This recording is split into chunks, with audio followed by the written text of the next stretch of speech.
Not being able to speak coherently on YouTube is the number one problem that people come to me for help with, because it is the number one skill on YouTube that makes a difference. They might be saying, Thomas, what are you talking about? I could just use a script and a teleprompter and then my speaking problems go away.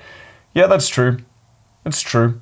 But a lot of us don't want to do that, myself included. I really hate reading from a teleprompter. It makes me feel super robotic, inauthentic, and thousands of my followers agree with me. It's also a matter of fact that AI right now is flooding our feeds with professional, polished, scripted looking videos. So making yourself as distinguishable from that as possible is great.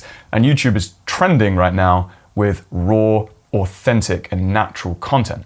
So by leaning into this trend, we can become more human, we can speak with more freedom, we can get more engagement and get better retention as well. And it's all about learning the skill of speaking coherently. So in this video, I want to show you exactly how to do that.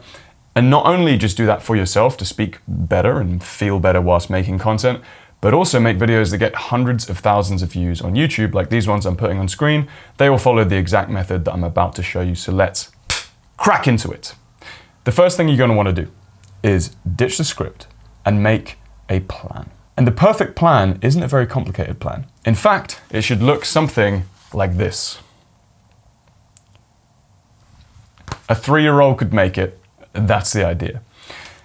To clarify your thoughts, first up, you might want to do some writing. Writing is great for clarifying thoughts. So you can go away, you can get some books, you can collect stories from your own experience, all of the knowledge that you need to synthesize in your brain. Writing out your thoughts on a topic can be an amazing thing to do, but only to clarify your own thinking. You don't actually want to then use what you've written as a script or as a plan for a video, because you're going to be jumbling over your own words. Once you've written everything out, you're going to want to say it exactly how you've written it, and then you may as well just buy a teleprompter at that point. So instead, what you want to do is, if you have written something, you then want to transfer that into a video plan like this.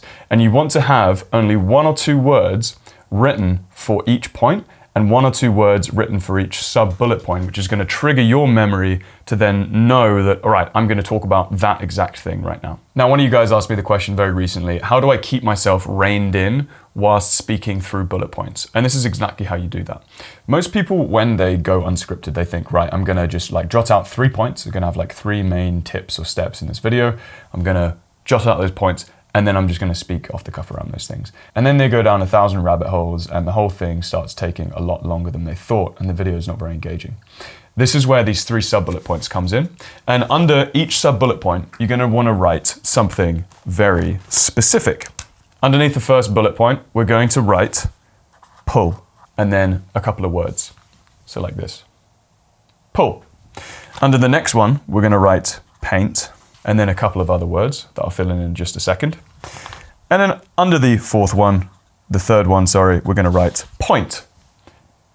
We've got pull, paint, point.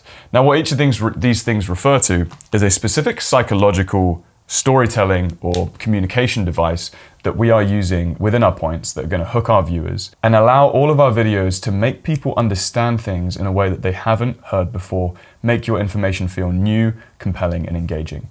This is the secret sauce behind making unscripted videos that actually perform well. It's using the same psychological principles that people put in scripted videos that are trying to hook viewers with every sentence that they're saying, and instead just taking the gas off that a little bit, but making sure that you have them throughout your video, right? So before each point, you want to simply explain in the pull section why this point matters to your viewer.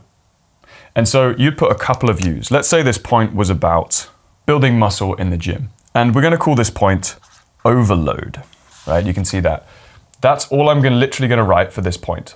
Overload. That's the name of the point. Now, that might not mean much to you, but it means something to me. And that is the important thing, because you're not showing your viewers your plan. You're just triggering thoughts and bite-sized nuggets of information from within your own brain. So in the pull, I might say, right, overload. Why is progressive overload in the gym important? And that means, by the way, getting stronger every time you work out. And so the pull is something like, if you don't follow this, you won't make any progress, right? You'll just be spinning your wheels. So let's say spinning wheels. You won't be able to read this, but you get the idea. That's literally what I've written for that sub-bullet point. In the next one, we got paint. Right, what's an analogy, story, metaphor, or example I can use in this point? Maybe I could tell a story about person A versus person B. Right, I'm just gonna write that.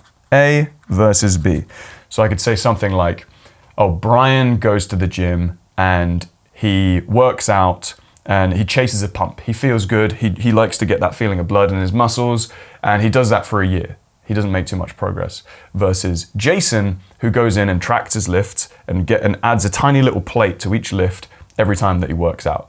By the end of it, he's lifting way more weight and he gets great results, right? So that's just triggered an analogy in my mind to illustrate how this might work. And that's why I call it paint. Just to explain the pull, by the way, I'm getting ahead of myself here. The pull is pulling your audience in, right? That first sub-bullet point. How can I pull you in?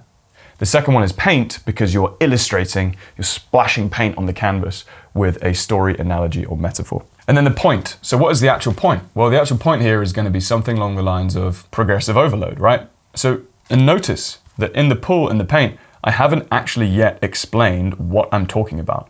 I'm just saying this is really important because if you don't do it, you're going to spin your wheels. And then I'm saying, here's an example of two people doing two different things. And then you drop the point. And the point would be something like, add weight, right? That's all I'm going to add here. So this is the actual instructions. This is the actual action steps. Add a little bit of weight every time you work out. That's it. That's how I'd structure my point.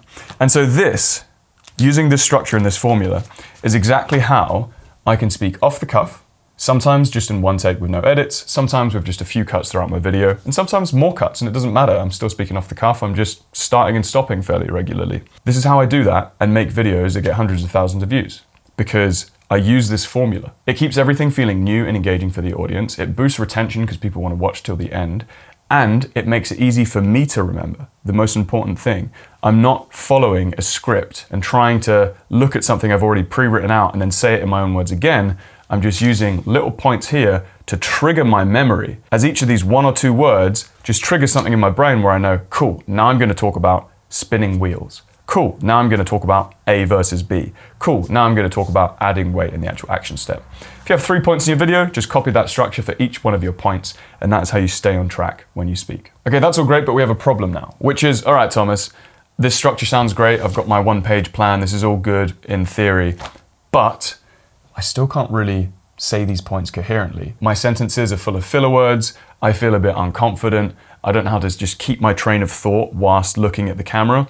I'm going to tell you a secret to overcome all of that and help you massively with it in just a sec. But first, if you actually want help planning out these points in your videos, I've got a custom GPT called Pull Paint Point, and it's going to help you with all of this. All you need to do is grab your phone. Let's pretend this glasses case is my phone.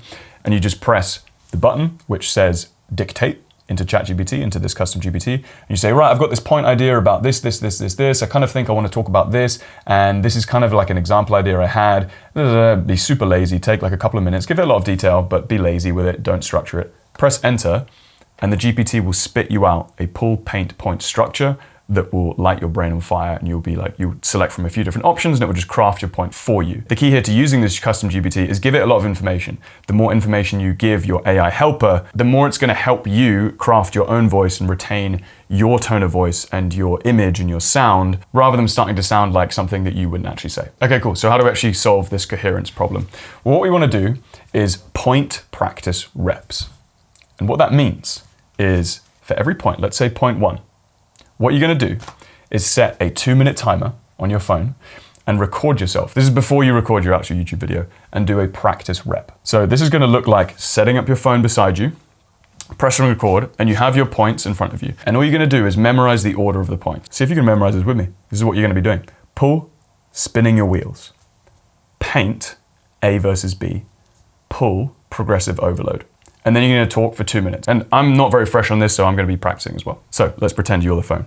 So pull, spinning wheels. This first point is the difference between spinning your wheels in the gym and not actually making any progress and building any muscle versus being completely unrecognizable in 1 year. And it's something that almost 99% of people don't do, which is only why the top 1% of people actually get results. So imagine this. We've got Brian over here and Jason over here. Brian goes to the gym and he chases a pump. He goes around doing bicep curls because they feel good, picking a random weight each time.